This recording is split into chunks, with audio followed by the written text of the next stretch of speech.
Mariana estaria aqui introduzindo nosso seminário sobre equipe de trabalho, mas antes de falar propriamente e especificamente sobre esse tema, vamos iniciar primeiro o estudo de grupos. Nesse sentido, uma definição que tem se mostrado bem aceita sobre os grupos é de que eles seriam um conjunto formado por duas ou mais pessoas que interagem durante tempo relativamente longo e buscam atingir determinado objetivo. Nesse sentido, é importante entender que as relações que são estabelecidas com esses grupos, elas têm poder e afetam nosso comportamento. A vida humana, ela por si só já é extremamente grupal, e isso não escapa da vida profissional, uma vez que os grupos também afetam a distribuição das pessoas dentro das organizações de trabalho. Mas é claro que existe uma diferenciação entre os grupos formais e informais, sendo que esse primeiro eles são definidos pela estrutura da organização e existe neles uma hierarquia, um comando e, além disso, uma tarefa. Enquanto os grupos informais, eles surgem em resposta à necessidade de interação social e são motivados, então, pelo interesse ou pelas amizades. Além disso, também é importante entender que os grupos eles possuem uma estrutura, que é formada por papéis, status, normas, tamanho e coesão, e eles dizem, respectivamente, respeito aos padrões de comportamento esperados, à posição social definida ou ao grupo ou aos seus membros, aos padrões aceitáveis de comportamento que são compartilhados pelos membros desse grupo, ao tamanho se explica por si só, e a coesão que seria o grau em que os membros são motivados a permanecer no grupo e são atraídos entre si. Agora chega a parte de diferenciar os grupos e equipes, o que é muito importante ser feito, uma vez que nem sempre, quando as pessoas utilizam a palavra equipe, aquele grupo possui as características necessárias para ser intitulado dessa forma, Uma vez que as equipes, elas precisam ter algumas características mais coletivas que diferem dos grupos,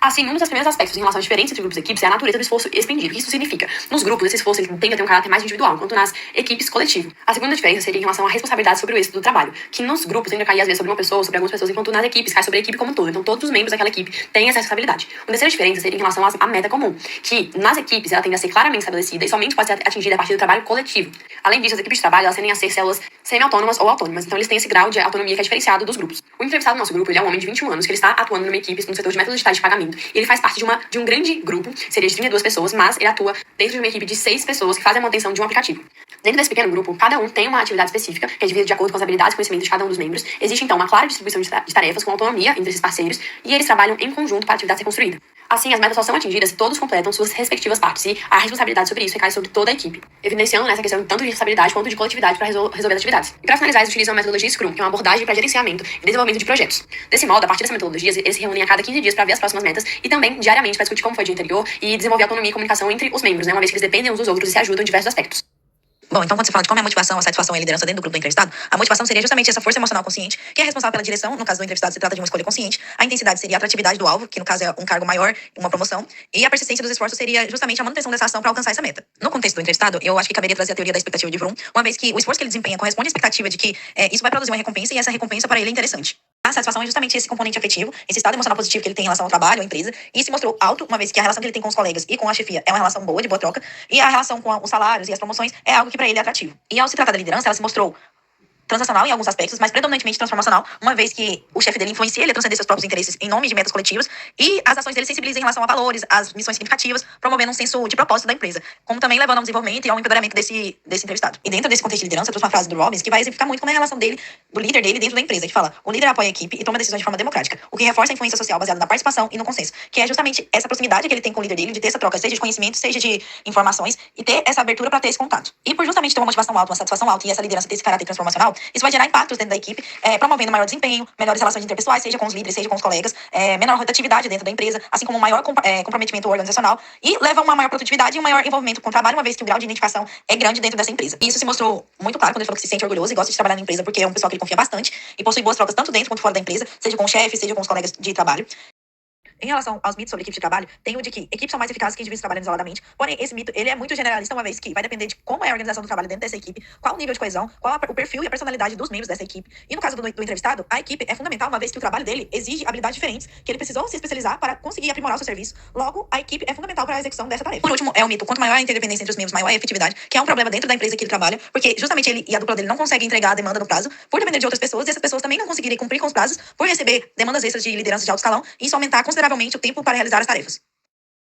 Meu nome é Ana Júlia, eu vou falar um pouco sobre a influência social e como que ela está presente nessa equipe e no indivíduo entrevistado. O Sherriff, com seus experimentos e teorias, mostrou que as pessoas em grupo tendem a conformar suas expectativas individuais a uma norma comum. Paralelo a isso, na equipe do entrevistado, a prática do Scrum com reuniões diárias e planejamento quinzenal cria e reforça normas de comportamento e comunicação, facilitando a colaboração e as trocas de informações sobre, como, por exemplo, quais são as normas sociais partilhadas pelo grupo e quais são os papéis e comportamentos esperados por cada membro, o que é um exemplo claro de como que as normas grupais influenciam o comportamento individual do entrevistado e dos outros membros da sua equipe, mesmo apesar de o processo de tomada de decisão ser sempre tomado em conjunto. Para além disso, a teoria da identidade social de Tajfel e Turner sugere que nos identificamos com grupos específicos, criando uma identidade social que influencia o nosso comportamento. E na equipe do entrevistado, cada membro tem um papel claro e específico, o que fortalece a identidade, tanto individual quanto coletiva, e coesão do grupo, pois cria um senso de pertencimento e responsabilidade, que é central para essa teoria. Essa influência social anteriormente explicada pode se dar a partir da teoria da mente grupal, que sugere que os membros de um grupo desenvolvem uma mentalidade compartilhada, influenciando as percepções e comportamentos dos membros. Na equipe entrevistada, as práticas de comunicação regular, como as reuniões diárias, contribuem para a colaboração e o desenvolvimento dessa mentalidade grupal, pois por meio dessas interações frequentes, os membros da equipe compartilham não apenas informações, mas também valores e objetivos, fortalecendo a coesão e a eficácia do grupo. Essa fala do entrevistado, que está exposta no slide entre aspas, demonstra que, por vezes, ele muda de opinião ao conversar nas reuniões com os colegas que possuem habilidades específicas em áreas diferentes a dele, o que demonstra como o grupo o afeta enquanto indivíduo. Esse espaço onde cada habilidade específica é compartilhada e respeitada permite que a mentalidade grupal que é desenvolvida seja coerente e, de fato, construída em conjunto. É válido ressaltar também a teoria de Janes, que, ao falar sobre pressões para a uniformidade, alerta para o pensamento de grupo, onde a busca por consenso pode suprimir opiniões divergentes e prejudicar a qualidade das decisões, ao limitar as considerações de alternativas. Porém, o espaço para discutir problemas e melhorias da equipe do entrevistado ajuda a evitar isso, pois, apesar de às vezes os integrantes mudarem suas opiniões para garantir essa uniformidade, como já foi dito anteriormente, isso é feito de forma mais respeitosa, sem suprimir opiniões, mas sim assumindo-se a opinião daquele com mais experiência ou com mais habilidades específicas em determinada área, e isso é essencial para a influência social positiva. Por fim, cabe falar sobre o paradigma do grupo mínimo de Tachfel, que demonstra que a simples categorização em grupos pode influenciar o comportamento e a lealdade dos membros e levar os indivíduos a favorecerem seu próprio grupo em relação aos demais. No entanto, a constante interação entre todos os membros da equipe do entrevistado, mesmo com a divisão das tarefas entre duplas, impede que se criem in-groups e out-groups, pois eles permanecem unidos e se entendendo como um grupo só. Meu nome é Amanda e eu vou falar sobre os estágios de desenvolvimento da equipe de trabalho. Então, o nosso entrevistado, ele integra uma equipe formada por 6 indivíduos que teve início há cerca de 2 anos atrás. E embora o nosso entrevistado já conhecesse um dos integrantes através da faculdade, o tipo de relação que eles passam a estabelecer agora é diferente por estarem inseridos em um ambiente organizacional. A meta que essa equipe recebe, ela é definida pela organização, então eles não têm muita autonomia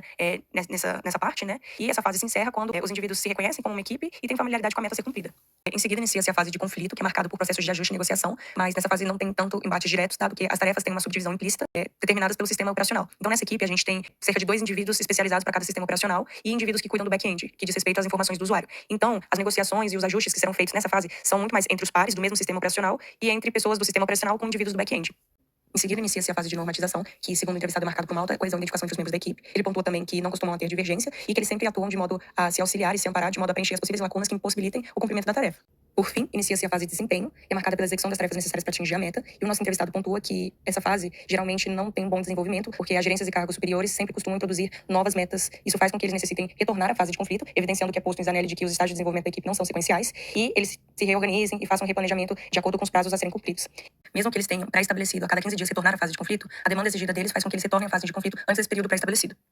Importante salientar também que o indivíduo que a gente entrevistou e sua equipe, às vezes se funde com outras equipes a fim de atingir uma determinada meta estabelecida pela organização. Então, o que vai diferenciar os estágios de desenvolvimento dessa equipe, da que foi mencionada anteriormente, é que o processo de identificação dos membros entre si e com a meta vai levar um pouco mais de tempo. O indivíduo aponta também que as fases de conflito e normatização não são tão harmônicas como anteriormente, porque não tem a coesão e a identificação que eles construíram ao longo do tempo, mas eles acabam desempenhando a tarefa e uma vez que a meta é atingida, essa equipe ela sofre desintegração e eles retornam à configuração inicial. Uma pergunta que surge é, mas a equipe do nosso entrevistado, ela é efetiva? E bom, a resposta é não. Mas, primeiramente, a gente tem que entender o que faz uma equipe de fato ser efetiva. Então, pensando nisso, Robbins, Judge e Sobral, em seu livro Comportamento Organizacional, Teoria e Prática no Contexto Brasileiro, apresentam um modelo de eficácia da equipe, que tem 3 categorias, sendo elas contexto, composição da equipe e processo. O contexto diz respeito a qual a situação em que a equipe está inserida, relacionada a coisas mais externas da própria equipe, como se ela possui os recursos adequados para exercer seu trabalho, se ela tem uma liderança estruturada, se existe um clima de confiança na organização e se existe um sistema de avaliação de desempenho e recompensa do seu trabalho. Já a composição da equipe vai dizer quem deve integrar a equipe, se os membros possuem a capacidade para exercer seu trabalho, se eles são qualificados, qual a personalidade deles, se eles se dão bem, se a alocação de papéis está adequada, se a pessoa que está fazendo o trabalho é de fato a melhor para fazê-lo, entre outras coisas. Por fim, o processo vai dizer respeito a como a equipe lida com determinadas situações, se eles criam um plano e um propósito em comum para resolver certos problemas, se eles estabelecem metas específicas e conseguem cumpri-las, e se existe uma autoconfiança na equipe, por exemplo.